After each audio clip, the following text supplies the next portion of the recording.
ಎಲ್ಲರಿಗೂ MCQ master ಕ್ವಿಜ್ಗೆ ಸ್ವಾಗತ. ಇಂದಿನ ಮೊದಲನೇ ಪ್ರಶ್ನೆ, ರಾಷ್ಟ್ರೀಯ ವಿಜ್ಞಾನ ದಿನ 2026ರ ಅಧಿಕೃತ ಘೋಷವಾಕ್ಯ ಯಾವುದು? ಉತ್ತರ: ವಿಜ್ಞಾನದಲ್ಲಿ ಮಹಿಳೆಯರು, ವಿಕಸಿತ ಭಾರತ, ವೇಗವರ್ಧಕಗಳು.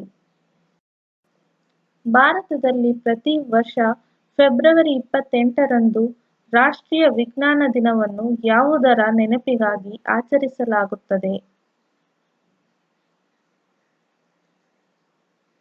ಉತ್ತರ: ರಾಮನ್ ಎಫೆಕ್ಟ್ ಸಂಶೋಧನೆ. ಭಾರತ ಸರ್ಕಾರವು ದೇಶದಿಂದ ನಕ್ಸಲಿಸಂ ನಿರ್ಮೂಲನೆ ಮಾಡಲು ನಿಗದಿಪಡಿಸಿರುವ ಗಡುವು ಯಾವುದು? ಉತ್ತರ: ಮಾರ್ಚ್ 31, 2026.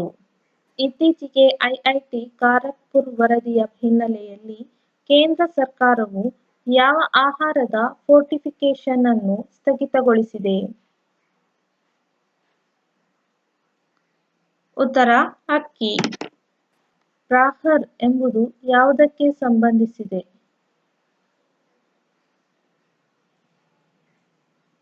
ಉತ್ತರ: ಭಾರತದ ಮೊದಲ ಭಯೋತ್ಪಾದನಾ ವಿರೋಧಿ ನೀತಿ. ಯಾವ ದೇಶದ ನೌಕಾಪಡೆಯು ಇತ್ತೀಚೆಗೆ ಸ್ಕೈ ಸ್ಟಿಂಗ್ ಕ್ಷಿಪಣಿ ವ್ಯವಸ್ಥೆಯನ್ನು ನಿಯೋಜಿಸಿದೆ? ಉತ್ತರ: ಇಸ್ರೇಲ್. ಭಾರತದ ಹೊಸ ಜಿಡಿಪಿ ಲೆಕ್ಕಾಚಾರದ ಮೂಲ ವರ್ಷ ಯಾವುದು? ಉತ್ತರ: 2022-23.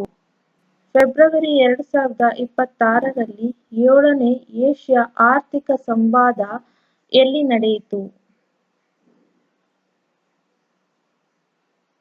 ಉತ್ತರ: ಪುಣೆ. ಇತ್ತೀಚೆಗೆ ಯುನೆಸ್ಕೋ ಸೃಜನಶೀಲ ಗ್ಯಾಸ್ಟ್ರೋನಮಿ ನಗರ ಎಂದು ಯಾವ ಭಾರತೀಯ ನಗರವನ್ನು ಘೋಷಿಸಿದೆ? ಉತ್ತರ: ಲಕ್ನೋ. ಅಂತಾರಾಷ್ಟ್ರೀಯ ಸೌರ ಮೈತ್ರಿಕೂಟಕ್ಕೆ ಇತ್ತೀಚೆಗೆ ಸೇರ್ಪಡೆಯಾದ 100ನೇ ದೇಶ ಯಾವುದು?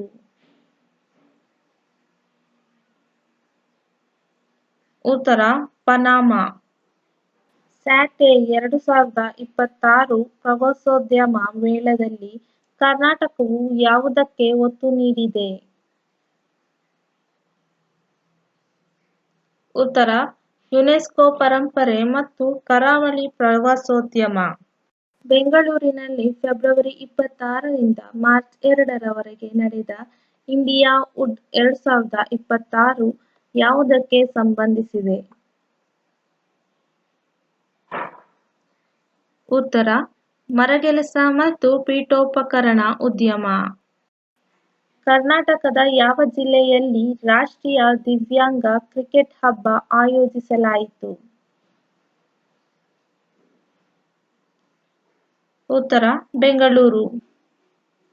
ಕೇಂದ್ರ ಬಜೆಟ್ 2026-27ರಲ್ಲಿ ಘೋಷಿಸಲಾದ ಶಿ-ಮಾರ್ಟ್ಸ್ ಯೋಜನೆಯ ಉದ್ದೇಶವೇನು?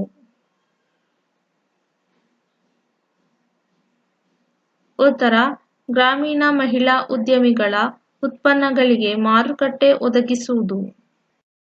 ಆಹಾರ ವಾಹಿನಿ ಯೋಜನೆ ಯಾವ ರಾಜ್ಯಕ್ಕೆ ಸೇರಿದೆ? ಉತ್ತರ: ಕರ್ನಾಟಕ. ಏಷ್ಯಾದ ಆನೆಗಳ ಸಂರಕ್ಷಣೆ ಕುರಿತಾದ ವರದಿಯಂತೆ ಜಾಗತಿಕ ಏಷ್ಯಾ ಆನೆಗಳ ಜನಸಂಖ್ಯೆಯಲ್ಲಿ ಭಾರತದ ಪಾಲು ಎಷ್ಟು? ಉತ್ತರ: 60%. ಮಹಿಳಾ ಬ್ಯಾಡ್ಮಿಂಟನ್ ಏಷ್ಯಾ ಟೀಮ್ ಚಾಂಪಿಯನ್ಶಿಪ್ 2026ರನ್ನು ಗೆದ್ದ ದೇಶ ಯಾವುದು? ಉತ್ತರ: ಭಾರತ. ಇತ್ತೀಚೆಗೆ ನಿಧನರಾದ ಜತಿಂದರ್ ಮೆಹ್ರಾ ಅವರು ಯಾವ ಕ್ಷೇತ್ರಕ್ಕೆ ಪ್ರಸಿದ್ಧರಾಗಿದ್ದರು? ಉತ್ತರ: ಉಕ್ಕು ಉದ್ಯಮದ ದಿಗ್ಗಜ. ಧರ್ಮ ಗಾರ್ಡಿಯನ್ ಜಂಟಿ ಸಮರ ಅಭ್ಯಾಸವು ಭಾರತ ಮತ್ತು ಯಾವ ದೇಶದ ನಡುವೆ ನಡೆಯುತ್ತದೆ? ಉತ್ತರ ಜಪಾನ್.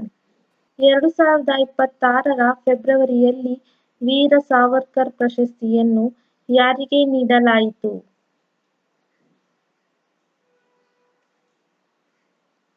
ಉತ್ತರ ಡಾ. ಎಸ್. ಎಲ್. ಭೈರಪ್ಪ.